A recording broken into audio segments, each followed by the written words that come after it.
Sebelum memulai video ini, silahkan ambil cemilan kalian dan pilih posisi nyaman karena video ini sangat menarik untuk diikuti.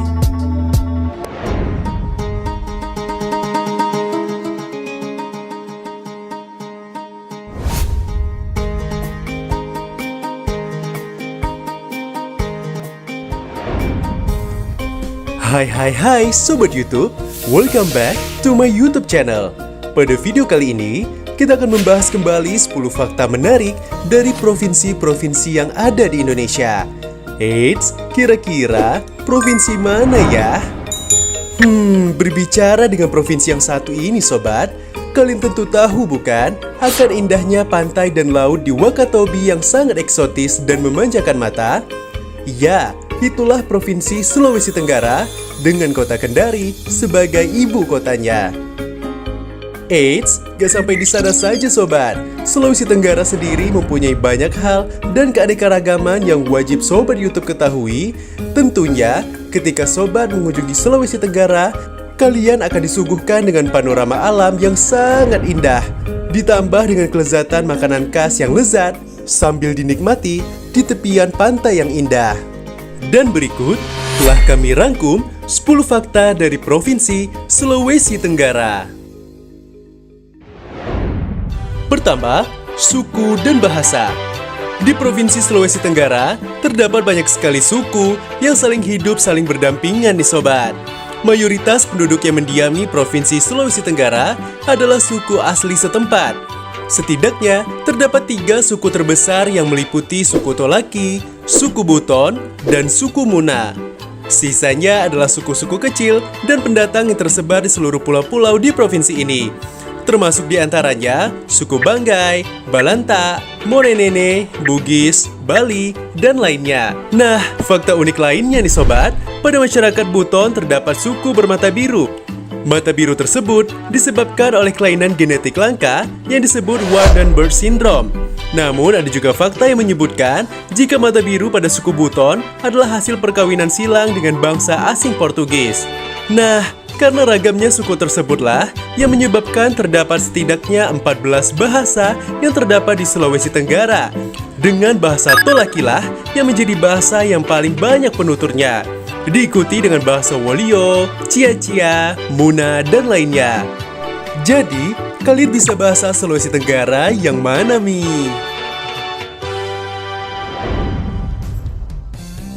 Kedua, upacara adat. Masyarakat Sulawesi Tenggara melakukan serangkaian upacara daur hidup yang dimulai dari kelahiran, masa dewasa, perkawinan, dan kematian, serta upacara adat lainnya. Misalkan saja, pada upacara adat kelahiran, khususnya di suku Muna, terdapat upacara Kasambu yang dilakukan sebelum kelahiran. Upacara tersebut bertujuan agar bayi yang akan lahir diberi kelancaran rezeki. Setelah kelahiran bayi tersebut, dilakukanlah upacara Kampua, kemudian upacara turun tanah yang disebut upacara Kagabui.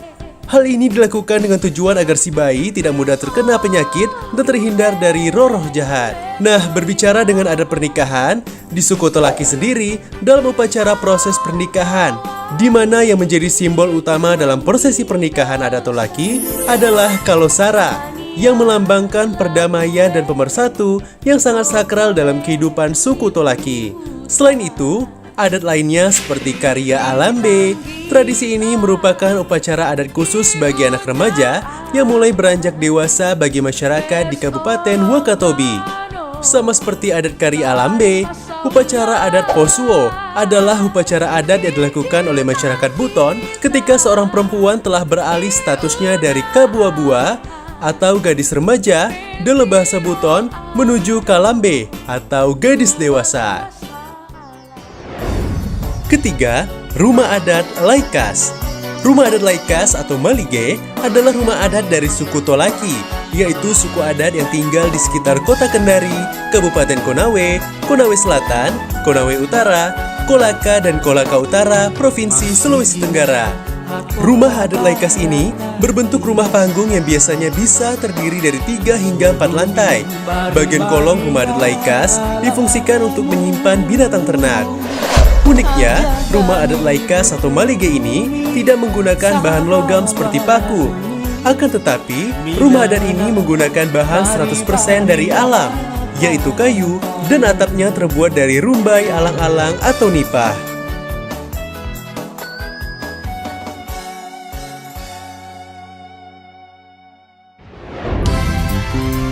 Keempat, keindahan alam dan cagar biosfer dunia. Wakatobi memiliki banyak sekali biota laut. Di sana terdapat setidaknya 750 dari total 850 jumlah spesies koral yang terdapat di seluruh dunia.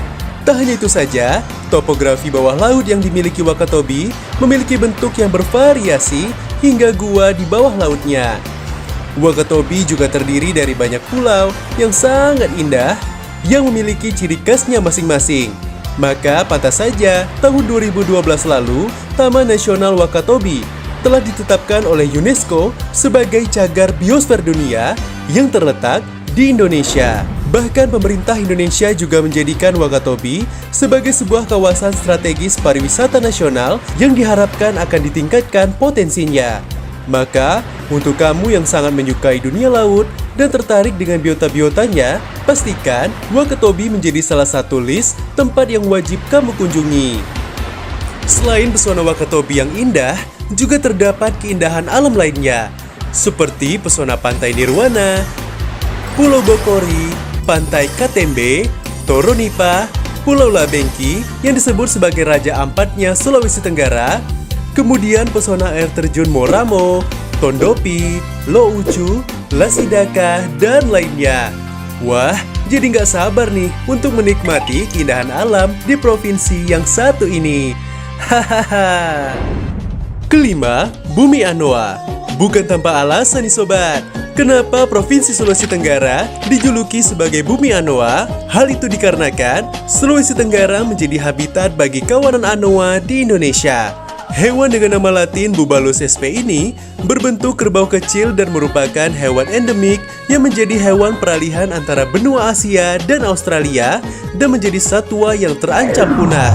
Eits, tapi sobat harus hati-hati ya. Walaupun berbentuk kerbau, kalian jangan main-main dengan hewan yang satu ini karena hewan ini sulit untuk dijinakkan.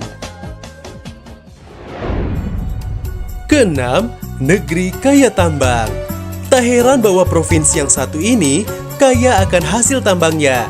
Salah satunya adalah nikel. Bagaimana tidak nih sobat, 52% cadangan nikel di dunia ada di Indonesia, khususnya di Sulawesi Tengah dan Sulawesi Tenggara. Ada 3 kawasan industri nikel di Sulawesi, yakni di kawasan industri Morowali, Bantaeng, dan Konawe. Selain terdapat nikel, juga ada ferronikel dan aspal dari Pulau Buton yang merupakan penghasil aspal terbesar dan terbaik di Indonesia. Wah, semoga kekayaan alam Sulawesi Tenggara dapat dirasakan demi kesejahteraan dan kemakmuran rakyatnya ya.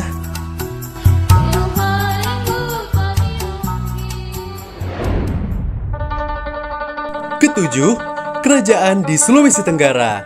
Di masa lampau, berdirilah 5 kerajaan besar di Sulawesi Tenggara, yakni Kesultanan Buton, Kerajaan Konawe, Kerajaan Mekonga, Kerajaan Muna, dan Kerajaan Moronene. Nah, berbicara tentang Kerajaan Buton, merupakan salah satu kerajaan Islam yang ada di Sulawesi pada abad ke-13. Lalu, sebagai informasi, bahwa Kerajaan Buton pada awalnya adalah kerajaan yang menganut agama Hindu-Buddha. Orang yang pada saat itu berpengaruh dalam membawa ajaran Islam ke Kerajaan Buton ialah Syekh Abdul Wahid. Bentuk pemerintahan dari kerajaan berubah menjadi kesultanan, di mana Laki Laponto atau Raja Buton ke-7 yang menjadi sultan pertama menerima Islam sebagai agama resmi. Lalu, Laki Laponto memerintah Kesultanan Buton cukup lama, yaitu 43 tahun. Laki Laponto pun juga disebut sebagai Haluoleo, yang berarti 8 hari dalam bahasa Tolaki.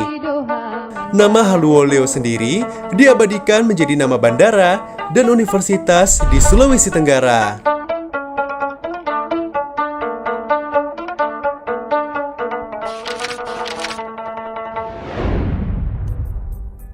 Kedelapan, objek wisata sejarah. Benteng Keraton Buton merupakan salah satu objek wisata bersejarah di kota Bau-Bau, Provinsi Sulawesi Tenggara, yang merupakan benteng peninggalan Kesultanan Buton yang memiliki bentuk arsitektural yang cukup unik. yakni terbuat dari batu kapur atau gunung. Benteng yang berbentuk lingkaran dengan panjang keliling 2.740 meter ini mendapat penghargaan dari Museum Rekor Indonesia dan Guinness Book Record yang dikeluarkan bulan September 2006 silam sebagai benteng terluas di dunia dengan luas sekitar 23,375 hektar.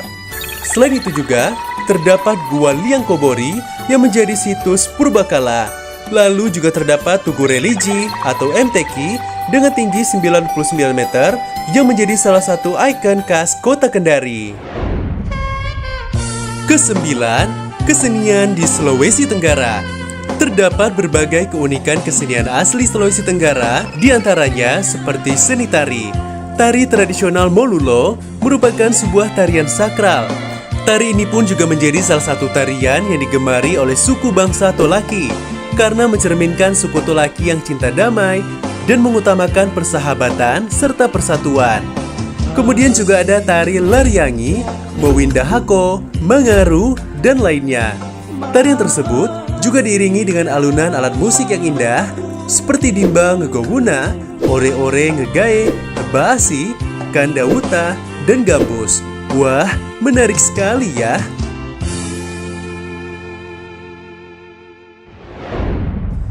Kesepuluh, kelezatan makanan khas Sulawesi Tenggara. Sulawesi Tenggara memiliki aneka ragam makanan khas yang diolah dari hasil pangan lokal. Seperti halnya kabuto, makanan khas yang berbahan dasar ubi kayu atau singkong. Makanan ini dapat dengan mudah dijumpai di daerah Muna, Sulawesi Tenggara. Makanan ini pun mempunyai cita rasa yang unik, sehingga agar lebih nikmat, campurkanlah dengan parutan kelapa. Di Kendari sendiri, kabuto bisa kalian temui di pasar tradisional. Nah, selain kabuto, juga terdapat kasuami, ikan dole, sinonggi, lapa-lapa, kaposu, nosu, karasi, luluta, dan lainnya. Berbicara mengenai makanan, perut menjadi lapar nih. Hahaha.